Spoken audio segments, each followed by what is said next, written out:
Nem csak az aranyérem, az ezüstérem és a bronzérem számít. Pár hónap, igazából év munkája itt megvalósul, és így végignéztem, hogy egyszerűen elképesztő. Annyira képes vagyok a fejembe vizualizálni dolgokat, hogy aztán mindent alárendelek a munkának, és aztán szépen lassan így kialakul az egész. Sziasztok! Sok szeretettel üdvözöllek benneteket a Nefis első podcast adásában. A 2025-ös évet egy új formátummal szeretnénk megkezdeni, és a mai adásunk során a korábbi elnökünk, Gáspár László, és a jelenlegi elnökünk, Török Gábor fog beszélgetni. Én pedig Gáspár Zsombor vagyok, én fogom moderálni és feltenni a kérdéseket. Sziasztok! Nagyon örülök, hogy itt vagytok, és összehoztuk ezt a beszélgetést. Hogy vagytok? Én szuperül vagyok, köszönöm szépen. Örülök, hogy összehoztuk ezt a formációt, hogy így podcast formájában is tudunk kommunikálni az emberekkel, a tagszervezetekkel. A tavalyi évhez képest talán az idei január, február, március, tehát az első 3 hónap az egy kicsit könnyedebb volt, mint a tavalyi évünk. Hál' Istennek. De dolgozunk tovább, rengeteg a terv, rengeteg célunk van, úgyhogy így én jól vagyok, Laci, te? Sziasztok! Én is üdvözlök mindenkit. Hát bennem többféle érzés van. Egyrészt egy megnyugvás, ami azt jelenti, hogy nagyon-nagyon jó kezekbe került a vezetés a Nefisnél, miután az általam vezetett elnökség befejezte a munkáját. Ezt ékesen bizonyítja a tavalyi év. Azt gondolom, hogy rengeteg nagyon hasznos, nagyon jó dolog történt, és ennek egyik évköve volt a 2024-es szupervilágbajnokság. Ez egy megnyugvás is, mert azt jelzi előre, hogy ahogy említettem, a szövetség jó kezekben van, és úgy néz ki, hogy az a jövőkép, amit én is szerettem volna megvalósítani, az nagyon jó úton halad, sőt, bejöttek csomó olyan új gondolat az új vezetés által, amire mondjuk esetleg én még nem is mertem gondolni.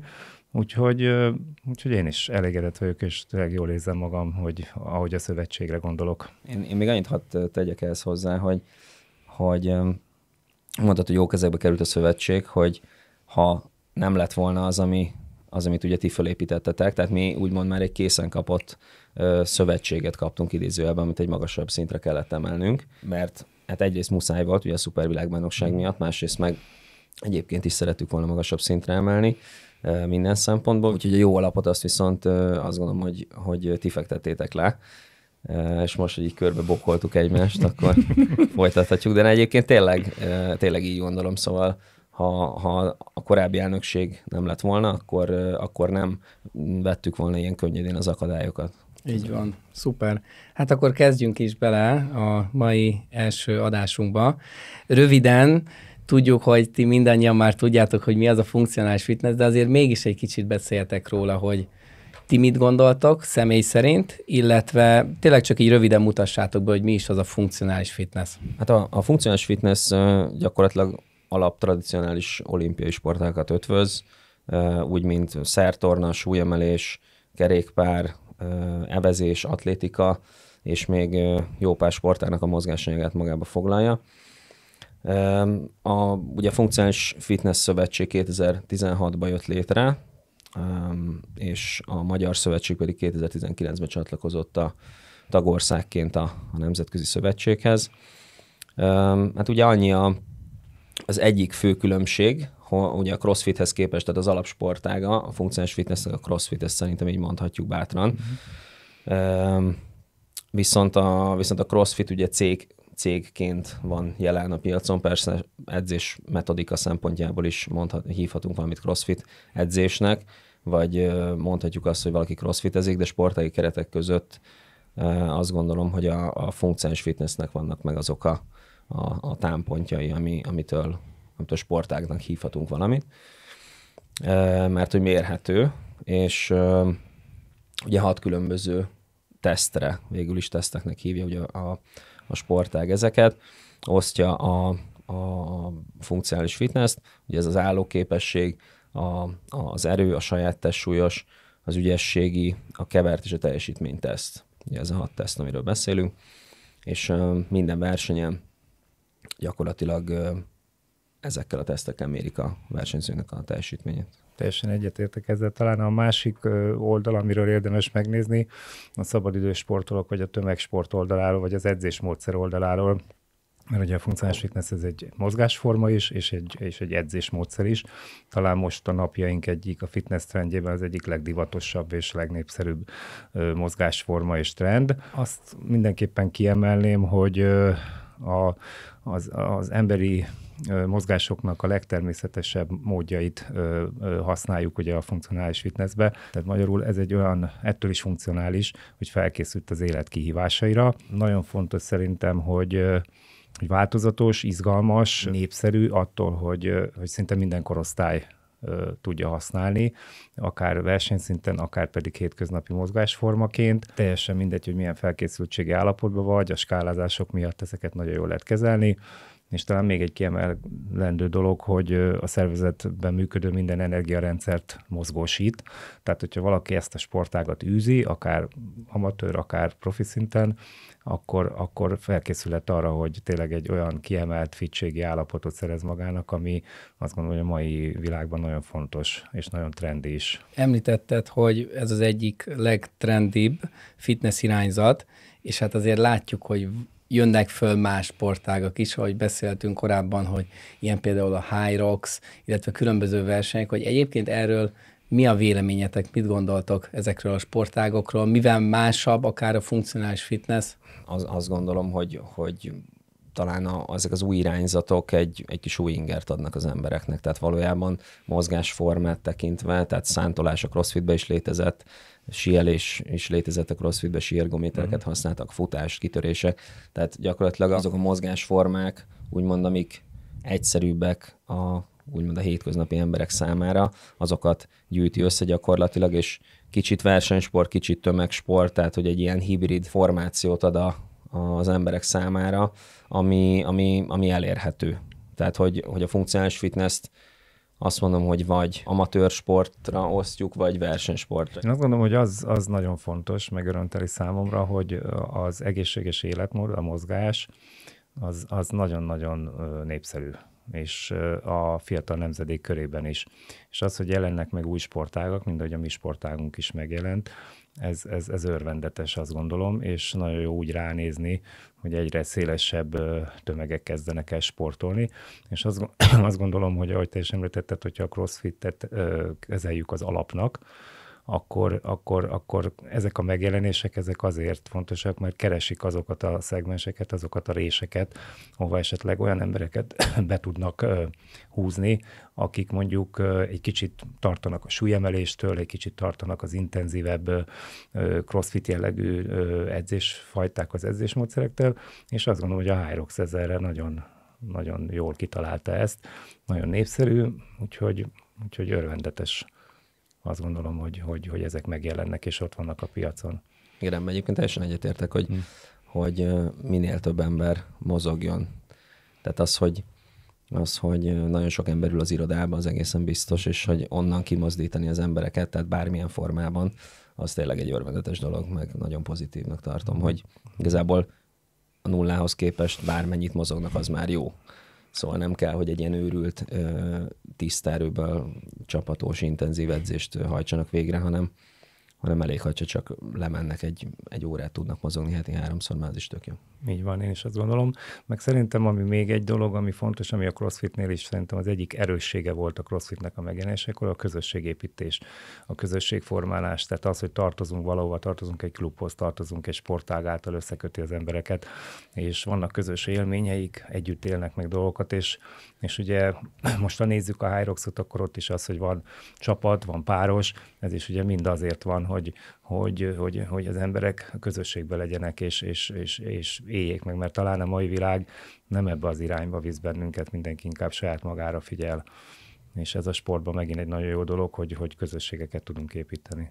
Így van, és hogyha már közösségről beszélünk, meg versenyről, azért a tavalyi év során egy fantasztikus, életre szóló eseményt hoztunk létre, illetve valósult meg. Hát lehet azt mondani, szerintem, hogy azért a Nefis történetében ez volt az eddigi legnagyobb esemény, és nem csak hazai szinten, hanem világszinten is, mert hát megrendeztük a Superverse 2024-et, a funkcionális fitness világbajnokságot, ami most valósult meg először ebben a formátumban, és hát így a visszajelzések alapján elmondhatjuk, hogy elég magasra sikerült tenni a lécet, tehát a Grecsenék is az IF3-nál többször mondták, hogy hát azért legközelebb nem tudjuk, hogy majd ezt ki fogja megszervezni, de hát igen, funkcionális fitness világbajnokság egy fantasztikus élmény, de először röviden meséltek arról, hogy igazából mi is ez a funkcionális fitness világbajnokság, milyenek voltak eddig korábban, illetve ez a mostani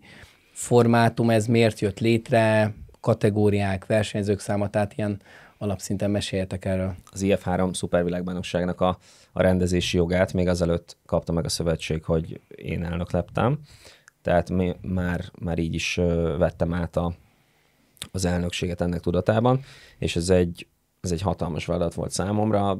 Szeretem az ilyen kihívásokat, meg szeretem megugrani ezeket, és azt gondolom, hogy sikeres tudok lenni ebben, hogyha tényleg 110%-kal ráfekszem, és alárendelek mindent ennek. És ugye ez így is volt a tavalyi évben.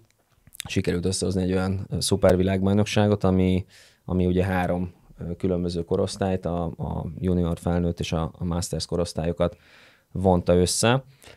Ezen kívül még volt akkor a 4. ugye a csapat. Így van, még a csapat volt, igen, bocsánat, ezt kihagytam. Gyakorlatilag azért jött ez így létre, mert az olimpia előtt tiszteleg a sportág, hogy 4 évente szupervilágbajnokságot rendez. Ez volt az első, tehát történelmi pillanat volt, vagy történelmi esemény, és azt gondolom, hogy a Magyar Szövetség nagyon jól megugrotta ezt a feladatot. Szerintem ahhoz képest, amekkora a feladat volt, kevesen voltunk rá, de szerintem, hát úgy minden ember, aki benne dolgozott, körülbelül 5 embernek a munkáját végezte egyszerre. Ezt valószínűleg évközben nem éreztétek, de mert ugye mindannyian benne voltunk, de év végére azért már érződött az, hogy mindenki egy kicsit úgy leült a világbajnokság után. Úgyhogy szerintem meg is érdemeltük, jól is sikerült. 36 ország vett részt az eseményen, és azt hiszem közel 805 vagy 810 sportoló. Hát több, 840-850 körül. Aha, lehet, hogy a végén igen, már annyi is volt. Már annyian regisztráltak, úgyhogy elég közkedvelt, meg népszerű eseményre sikerült.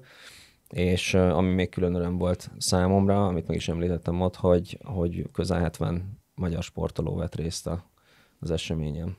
Így van, közel 70 magyar sportoló, és hát mondhatni, hogy mi ketten szervezés része, de hát apa, te pedig azért másik oldalról voltál benne, hogy mesélj erről, hogy így versenyzőként, meg azért benne voltál te is a szervezésben, hogy ez milyen élmény volt tényleg így versenyzőként megtapasztalni egy ilyen magyar emberként ott lenni egy ilyen szuper világbajnokságon, ennyi versenyzővel, ennyi ország, ennyi szurkoló, mert hát több mint 5000 néző vett részt ezen a 3 napon, tehát elképesztő mennyiség. Az élőadást a YouTube-on most már több mint 100 000 nézték meg, lehet, hogy most már 200 000-nél is vagyunk, és hát ezek elképesztő élmény lehetett, hogy ezt hogy élted meg úgy a verseny előtt, meg a verseny közben is?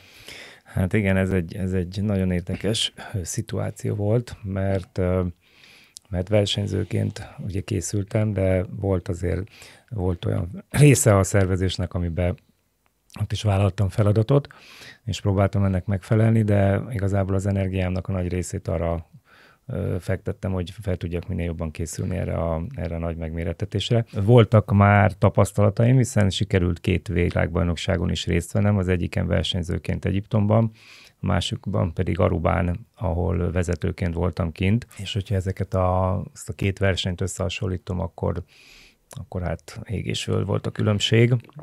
Azt gondolom versenyzőként is, és vezetőként is, amit megtapasztaltam. Nagyon merész dolog volt, most már így utólag belegondolva, hogy mi itt pályáztunk a régi elnökség erre a feladatra, de nagyon-nagyon boldog vagyok, hogy ez végül is így sikerült, mert hogyha ez nincs meg, akkor azt gondolom, hogy mindannyiunk egy olyan élménnyel lettünk volna szegényebbek, ami fantasztikus volt. Hát igen, egy kicsit nehéz volt az, hogy a feladatokra koncentrálni, hogy eredményt hozni, és akkor közben megélni a szituációt is ott helyben, azt a hangulatot. Nagyon nehéz volt a kettőt összekötni, de próbáltam erre figyelni, és hát azt tudom mondani, és hogy beszéltem meg, hogy egyeztettem a többi versenyzővel, hát fantasztikus élmény volt, és ezt a visszajelzést kaptuk a hazai versenyzőktől is, plusz a külföldi versenyzőiktől is.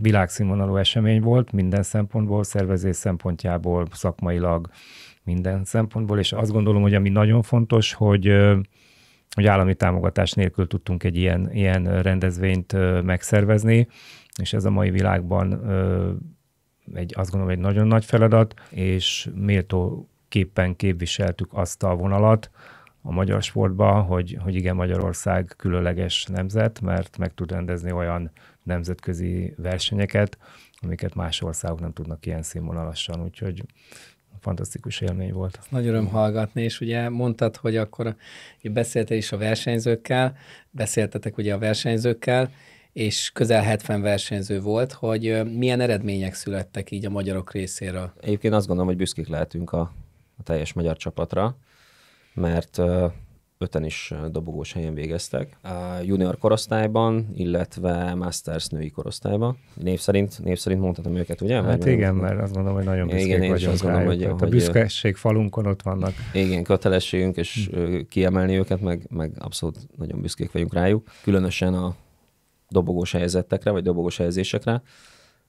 Szám szerint 5 helyezettünk lett. U12-es korosztályba, a junioroknál lett egy olyan dobogónk, ahol csak magyarok álltak, az első, második, harmadik helyen.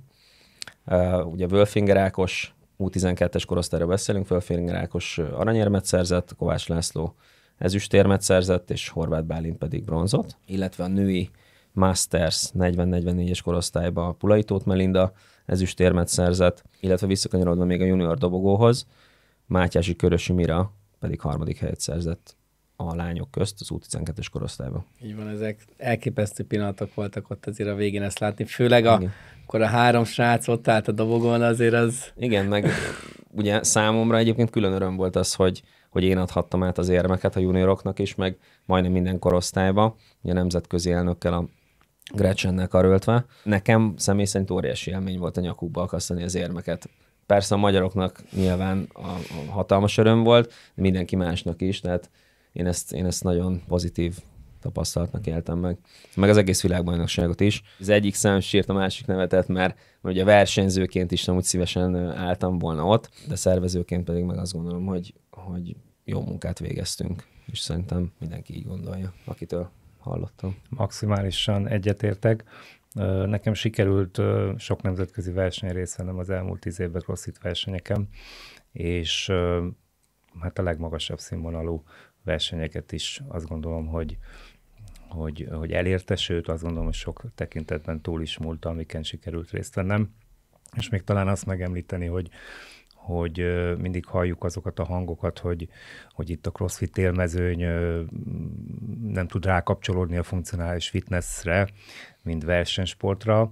Én azt gondolom, hogy nagyon-nagyon komoly, magas színvonalú versenyzők voltak itt jelen Magyarországon, és képviselték magukat a funkcionális fitnessben, úgyhogy azok a magyar sportolók, akik nem tudtak dobogó kerülni, de különböző helyezéseket értek el, ők is nagyon nagy teljesítményt nyújtottak, és nagyon büszkék lehetünk rájuk, mert ebben a mezőnyben egyrészt ott lenni, és ezeket a helyezéseket elérni, ez nagyon nagy dolog, meg talán egy kicsit jó azt erősíteni, azt a szemléletmódot, hogy nem csak az aranyérem, az ezüstérem és a bronzérem számít, hanem számítanak az egyéb helyezések is, hiszen fantasztikus munka, rengeteg lemondás van amögött, hogy valaki egy ilyen világban is ott tud lenni, és helyezést tud elérni. Tehát említetted, hogy munka, és azért ez nem 1-2 hónappal indult el a szervezés a verseny előtt, hanem már igazából amióta megválasztottak elnöknek, azóta már elkezdődött. Tehát körülbelül 1 év volt rá, hogy fel tudjon készülni a csapat, és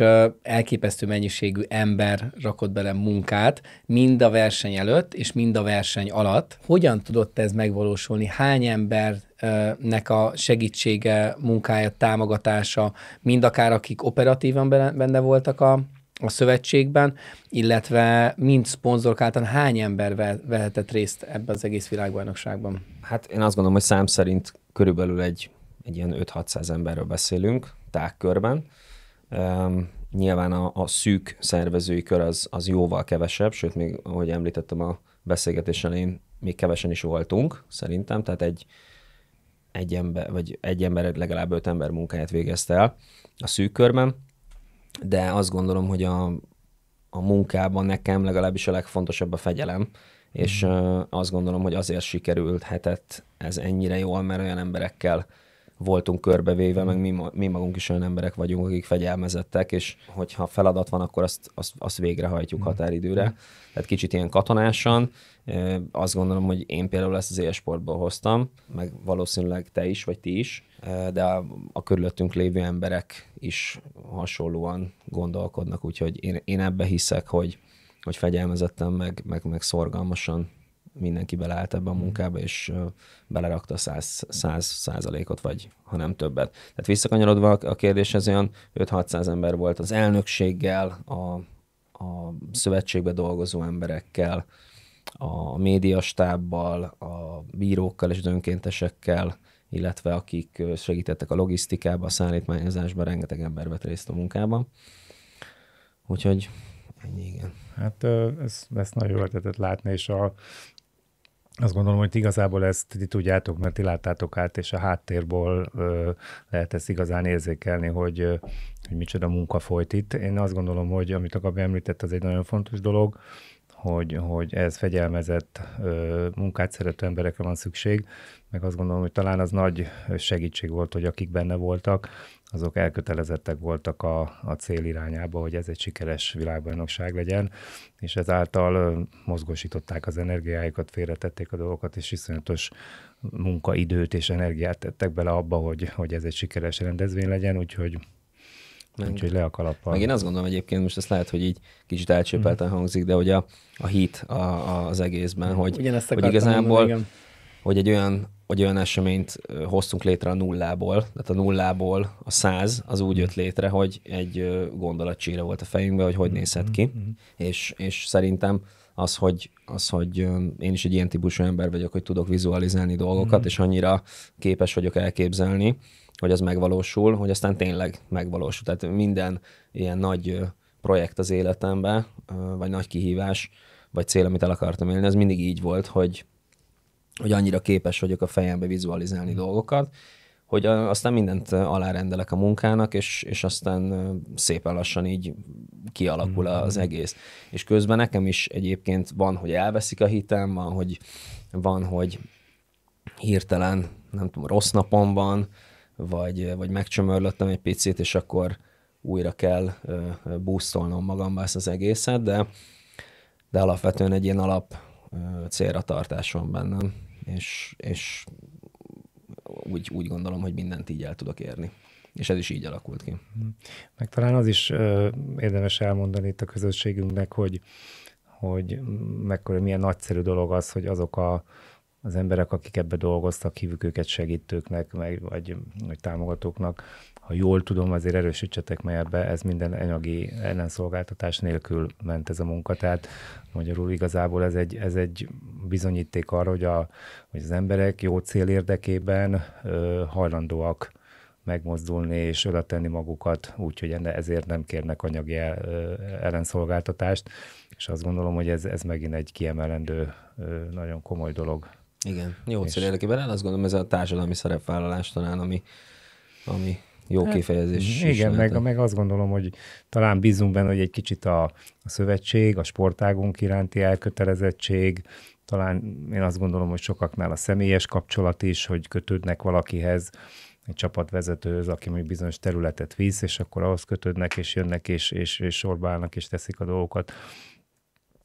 Úgyhogy ez egy nagyon szép emberi dolog volt. Én még egyébként szeretném megemlíteni itt, ami talán a legfontosabbak közé tartozik, ugye a szponzorok, hogy nyilván a névadó szponzorunk a Veolia, ők biztosították számunkra, ugye ezúttal is szeretném megköszönni nekik, hogy biztosították számunkra az összes működési költséget a 2024-es évben, és ezzel a világbajnoksággal, hogy feltettük az íre a pontot, így 2025-ben is folytatódik, úgyhogy ennek nagyon örülünk.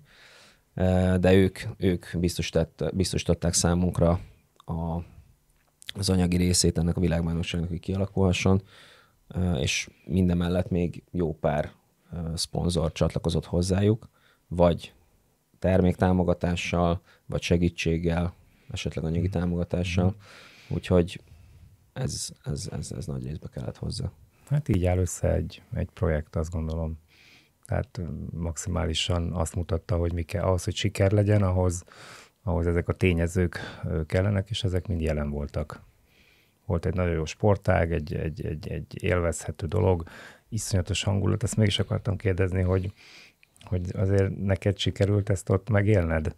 Úgy ott abban a 3 napban, tehát volt olyan pillanat, hogy körbenéztél, és akkor azt mondod, hogy hú, az úgy. Volt több pillanat is. És szeretem néha megragadni ezeket a jelen pillanatokat, mert úgy nem sokszor, ebben a rohanó világban főleg nem sokszor van arra lehetőség az embernek, vagy nem gondolkodik talán ennyit rajta, hogy most éppen itt vagyok, és beszélek, vagy a jelenben vagyok, de ott többször eszembe jutott az elején is, mikor még nem volt senki a csarnokba bent, csak mi, hogy végignéztem a küzdőtéren, és azt láttam, hogy ez igen, most már tényleg fizikai formájában is megvalósult. Aztán amikor láttam, hogy a szervezés minden flottul megy, és mindenki készenlétben áll, és uraljuk az egész helyzetet, akkor is el tudtam magam engedni egy picit, és úgy végignéztem az egész csarnokon meg termen, és egy nagyon-nagyon jó érzést töltött el. Meg persze, amikor mindenki hazament a legvégén, és az a pici ilyen légüres tér, ami úgy keletkezett bennem, az jól esett nagyon. Nem tudom, hogy ti hogy voltatok vele, de meg tudtam élni. Hát én is próbáltam versenyzőként, talán az utolsó teszt után, amikor ugye az emberről leesik az, hogy igen, megcsináltam, végigmentek a dolgok, akkor tudtam igazán átadni magam a pillanatnak az onnantól levő, hogy oda tudtam ülni úgy a nézőtérre, hogy akkor már minden ilyen plusz energia nélkül csak arra tudtam koncentrálni, hogy nézzem a versenyt, nézzem a többieket, így, hogy élvezzem az élményt, az embereket, hogy szurkolnak, milyen hangulat van. Úgyhogy hát nagyszerű volt. Zsombi, te? Tudom, hogy te vagy a moderátor, de ezért megkérdezek én is, hogy... Hát számomra is egyszerűen akkora élmény volt, életem egyik legjobb élménye volt.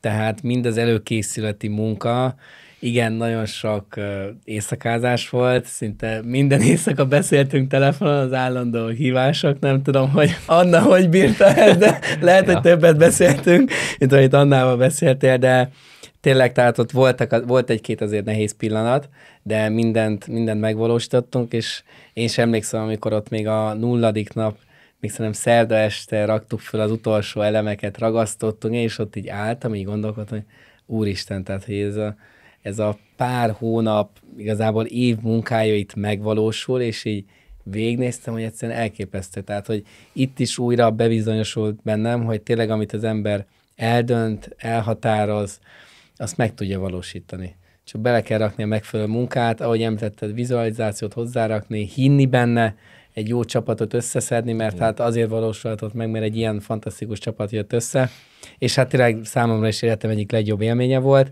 és még az is, hogy emlékszem, hogy az első nap pénteken, hogy ott nyilvánvalóan kicsit azért nehezebben mentek a dolgok, tehát hogy az indulásnál igen, tehát volt egy-két probléma, de mindent azonnal megoldottunk, tehát meg volt sajnos egy szerencsétlen eset is, amikor valaki megsérült, volt egy sérülés, könyök, vagy valami volt is, ott is valami 10-valány másodperc alatt volt benne. Az egészen elképesztő volt szerintem.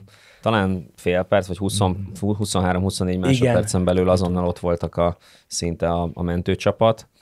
A bírók is nagyon profin viselkedtek, ugye falat álltak köré, hogy nézők ne láthassanak be. Szóval tényleg profin végezték. Egyébként szerintem említsük meg a bírókat mindenképpen, a Szántó Sándornak a nevét, bár szerintem mindenki ismeri. Itt Magyarországon is, meg most már talán nemzetközi szinten is. Azt kell, hogy mondjam, hogy a Sanyi és a Sanyi csapatára én nagyon büszke vagyok személy szerint, hogy az a pontosság, az összeszedettség, amit tőlük láttam, meg az a fegyelmezettség, és ugye hozzájuk csatlakozott még 2 főbíró külföldről, és ők is nagyon pozitív benyomást tettek rám, úgyhogy profi. Úgy mozogtak, mint a katonák, nem?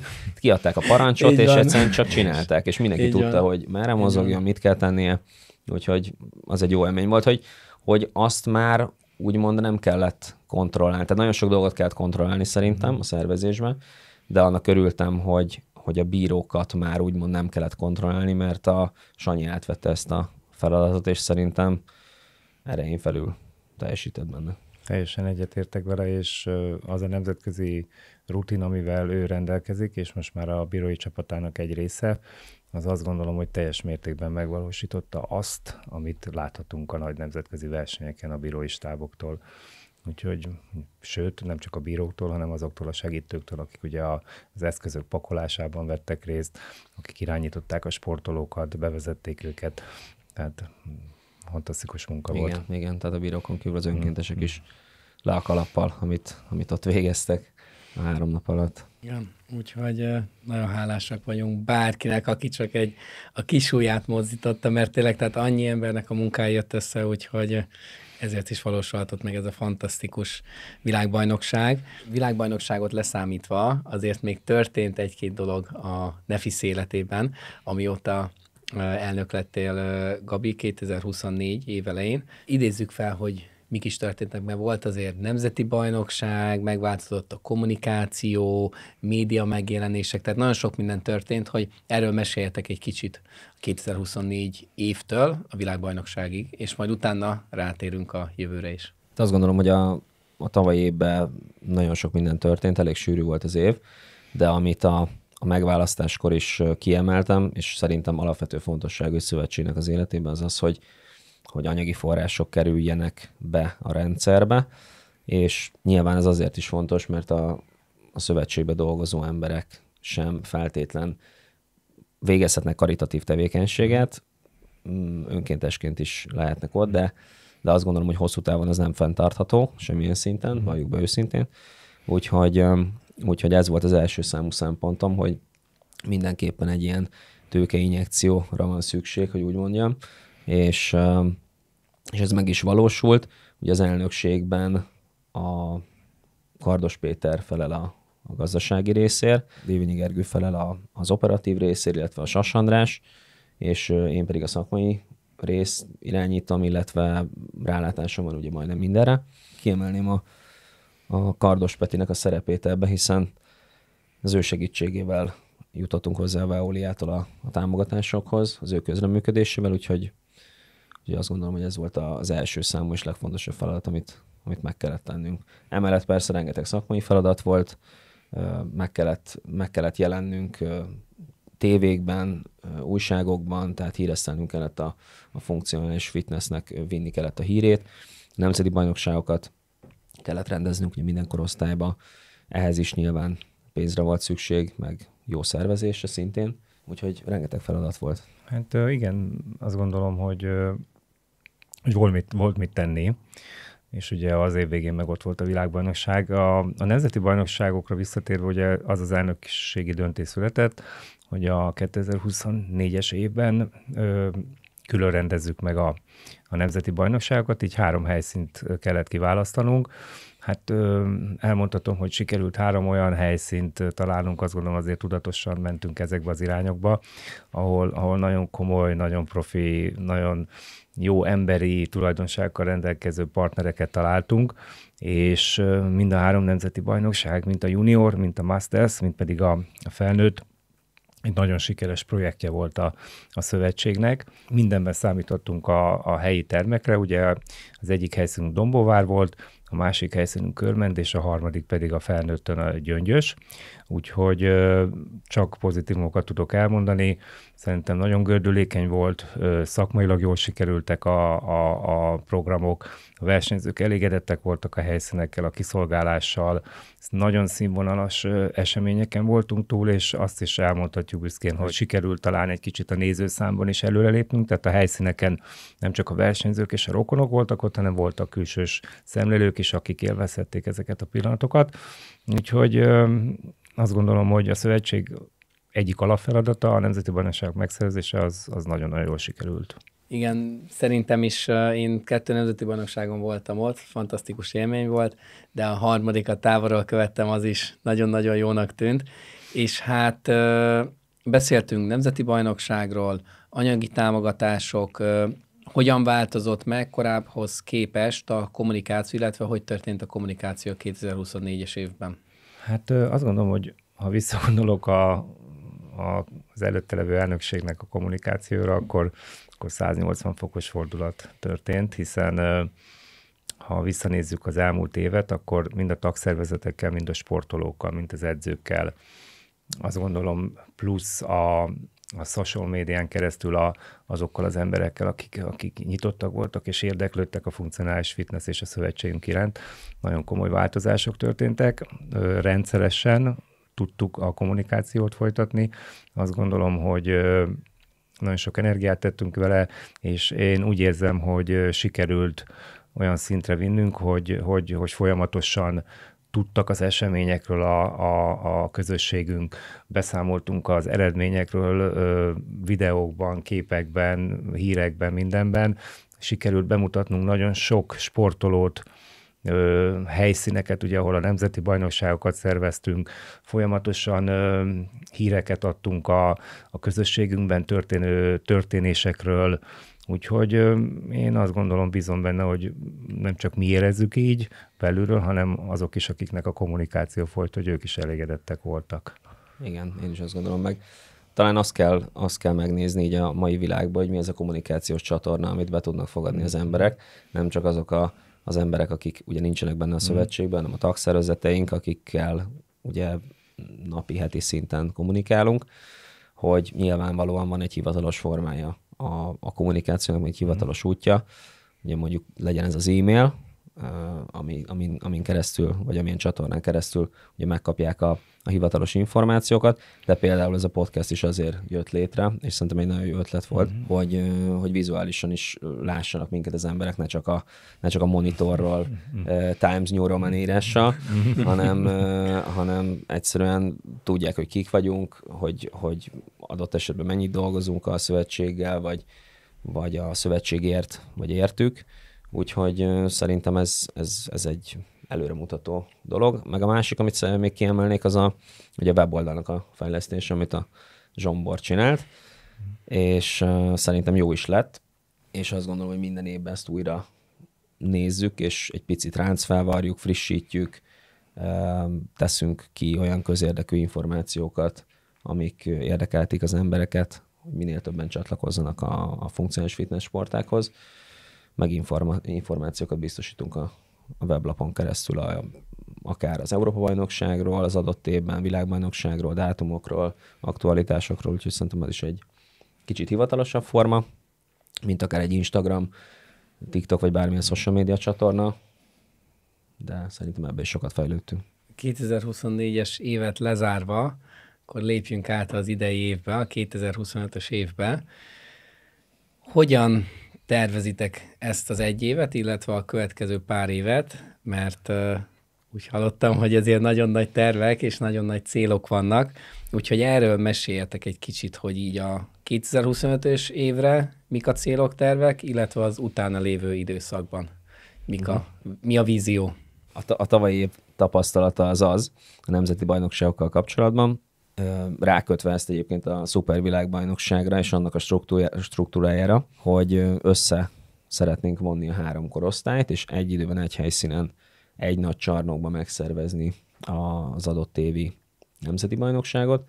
Ez szintén egy nagy feladat, de már azt gondolom, hogy tudjuk, hogy tehát van egy sorvezetőnk ugye a világbajnokság alapján, és ezt fel tudjuk használni ahhoz, hogy egy nagyszabású nemzeti bajnokságot rendezzünk. Egyébként erre a tervek szerint szeretnénk rákötni egy gyereknapot is, amit fontosnak tartunk, illetve egy expót a kiállítók számára szervezni, egy nagyobb expót, és szeretnénk a honvédséggel közösen együtt dolgozni, hiszen visszakanyarodva egy kicsit a CrossFithez, ugye ahonnan indult az egész sportág, hogy katonák használták edzés célra, erőléti edzés céljára ezt a módszert, vagy metodikát, és ahogy telnek az évek, és átkerül ez a funkcionális fitnessbe, szerintem a Magyar Honvédséggel való közös együttműködés az egy jó iránya lehet a sportágnak itthon. Mindenképpen, meg ugye szeretnénk felhasználni ezt a hétvégét arra, hogy ott tényleg a közösségünk ott legyenek a versenyzők, ott legyenek a hozzátartozók, szélesítsük azoknak a versenyzőknek a körét, mint például a Honvédségen keresztül, akik be tudnak ebbe kapcsolódni. Beszélgettünk már erről, én nagyon bízok benne, mert én ezt nagyon magaménak érzem, hogy el tudunk indítani még időben egy amatőr felmenő rendszerű nemzeti bajnokságot is, és ennek is úgymond a csúcsversenye a nemzeti bajnokság lenne, ahol az amatőr versenyzőink és úgymond profi versenyzőink egy helyen látva egymást tudnának küzdeni a különböző helyezésekért.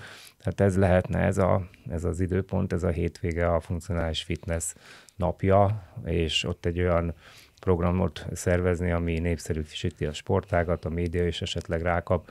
Úgyhogy azt gondolom, hogy ez egy nagyon jó ötlet volt a mostani vezetéstől, hogy ebbe az irányba vitték a dolgokat 2025-be. Én még annyit hozzátennék ehhez, hogy lehet, hogy kívül egy picit ilyen információ hiányba vannak akár a tagszervezetek. Ugye mondtuk, hogy említettük, hogy nagyjából az október lesz az időpont, amikor a nemzeti bajnokságra sor kerül a megrendezésére idén. Viszont azért azt tudni kell, hogy ezek a nagy csarnokok, ezek már jóval előre, akár évekkel előre is le vannak foglalva.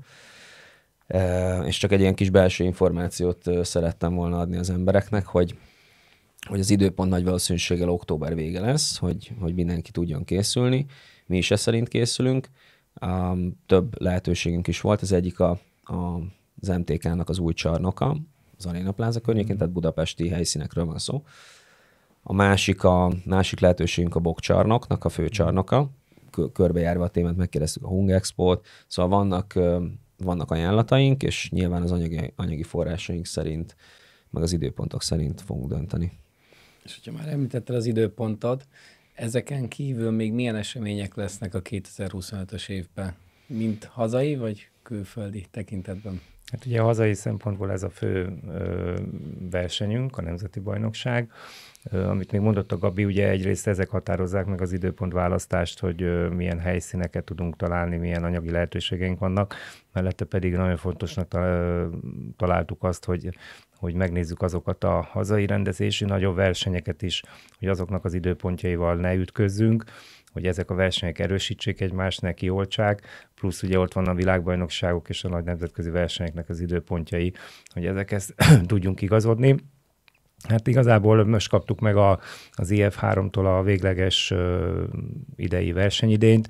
Ugye Európában lesz most idei évben, azért mondom, hogy most, mert mi már azért tudjuk a jövő éveket is, hogy mik várhatók.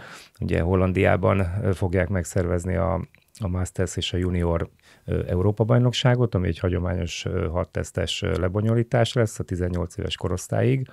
Aztán lesz felnőtt Európa-bajnokság Svédországban, ott viszont a 2 órás lebonyolítási rendszer lesz, és ott a 19-20-as korosztály fog megjelenni a felnőtt női és férfi mezőny mellett. Ugye ezek az Európa-bajnokságok, lesz ázsiai bajnokság, az ugye bennünket nem érint, és a világbajnokságok idei évben a Masters világbajnokság Ausztráliában lesz, novemberi időpontban, és érdekes módon most Litvániába kerültek át, ott lesz a másik világbajnokság, ahol pedig ugye a felnőtt korosztályok indul az összes junior korosztály, és plusz az idei évben tervezi az IF3 a 21-22 éves korosztálynak az elindítását. Ők ott fognak debütálni a litvániai világbajnokságon, aminek pedig valószínűleg december első hétvégéje lesz az időpontja, úgyhogy az év vége az elég sűrű lesz, azt gondolom, de most már a versenykiírása, mert úgy döntöttünk, hogy egy online kvalifikációt szervezünk a Masters, Hollandia Masters Európa-bajnokságra. Nagyon jók a visszajelzések, a versenyzők érdeklődnek iránta, úgyhogy azt gondolom, hogy ez is most egy kihívás lesz, hogy először egy ilyen online kvalifikációt szervezünk, és hogy ezzel lehet majd kijutni az Európa-bajnokságra. Hát a 26-os év az pedig aki ott szeretne indulni a világbajnokságokon, akkor aztán fel kell kötni az utazócipőt, mert nagyon távoli országokban lesznek. És hát régebb óta tart már egy folyamat, amire szerintem sokan kíváncsiak, és azt gondolják, hogy ez egy egyszerű falat, de valójában nem az.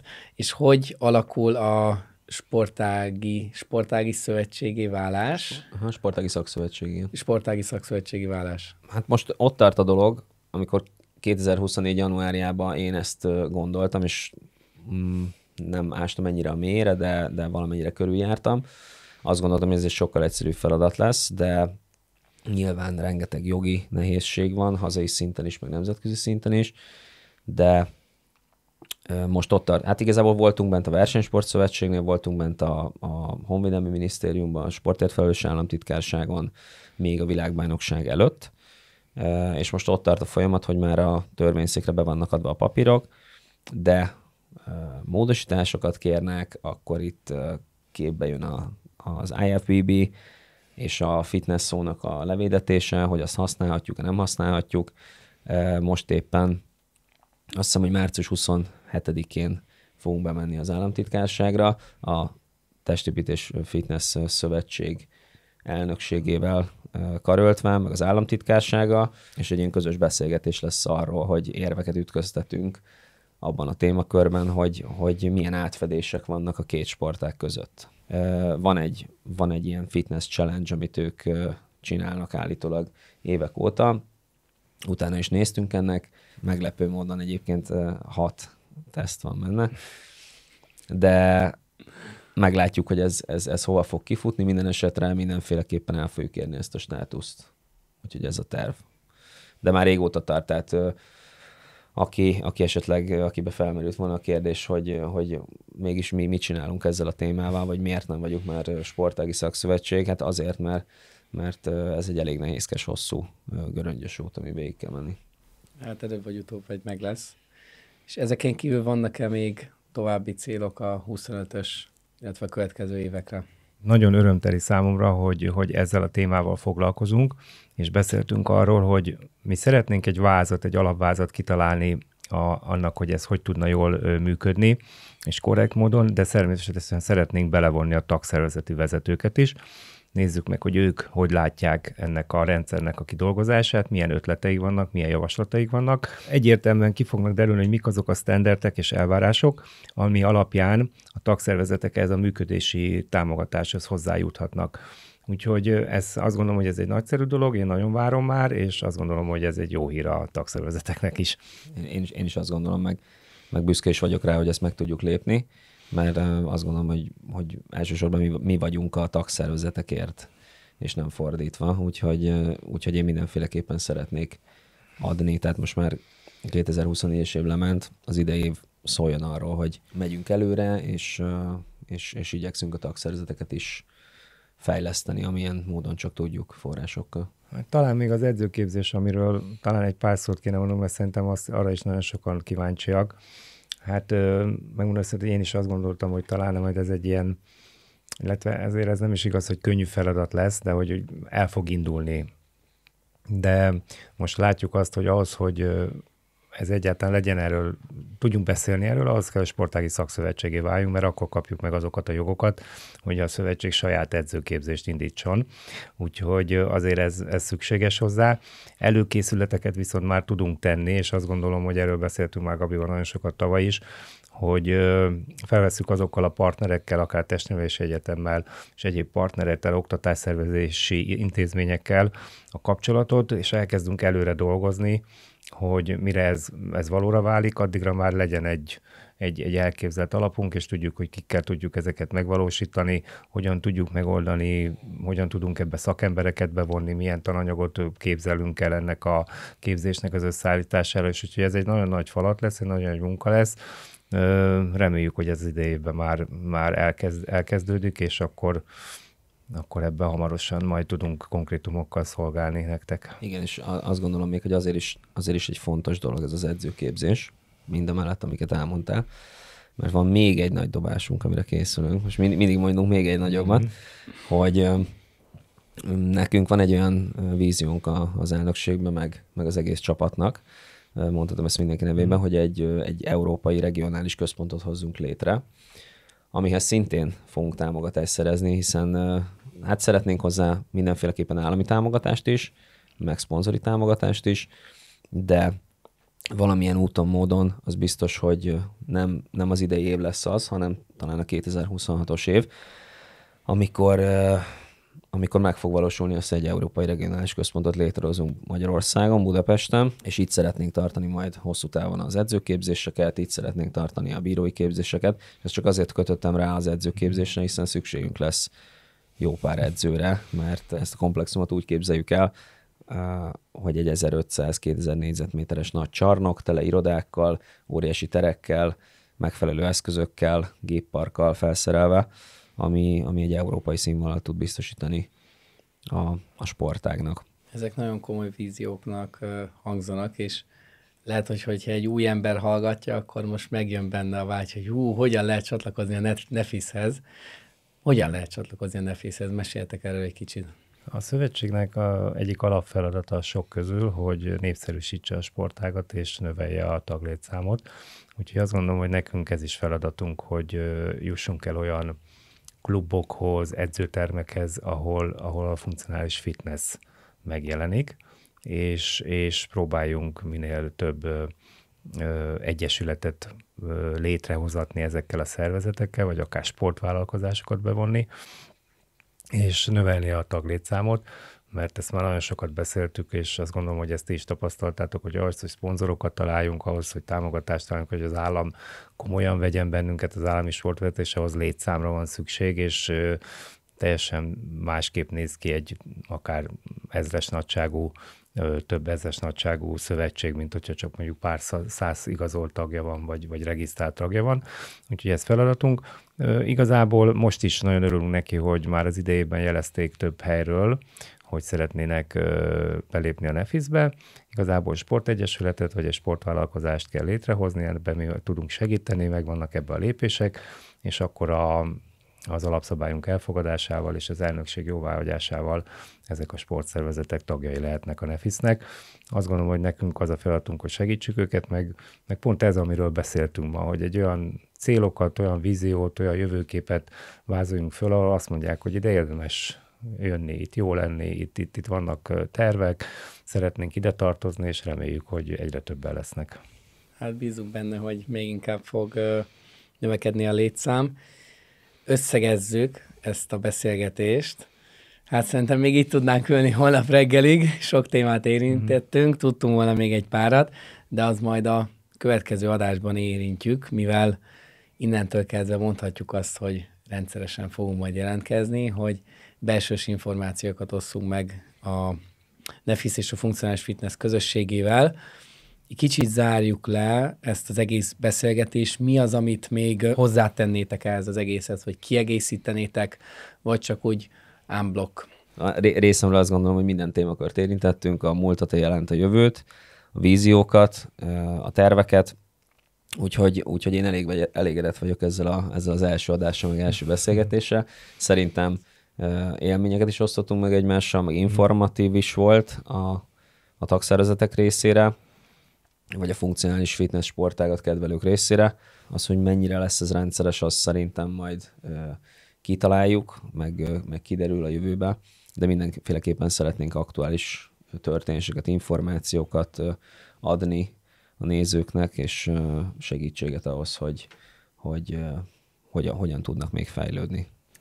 Nagyon jó kezdeményezésnek tartom, és nagyon bízom benne, hogy ez rendszeres lesz, és folytatni tudjuk, mert ahogy már beszéltük is, meg ahogy azt gondolom mindannyian egyetértünk, hogy a mai világban a kommunikáció az egyik legfontosabb, és a szövetségnek ez is egy nagyon fontos és jó döntése, hogy szeretne a tagjaival, az egyesületeivel, a sportolóival, esetleg azokkal, akik még nem tartoznak hozzánk ehhez a közösséghez, azokkal kommunikációt indítani, beszélgetni, tájékoztatni őket, és azt gondolom, hogy az idei év egy nagyon izgalmas év lesz, mert a tavalyi évben ugye a sok minden mellett a világbajnokság volt a hatalmas attrakció, ami fantasztikusan sikerült, és nagyon nagy sikere volt, viszont most elindulnak azok a feladatok, amik az igazi szövetségi feladatok, közösségépítés, tagszervezetek támogatása, versenyek rendezése, ahogy már mondtuk,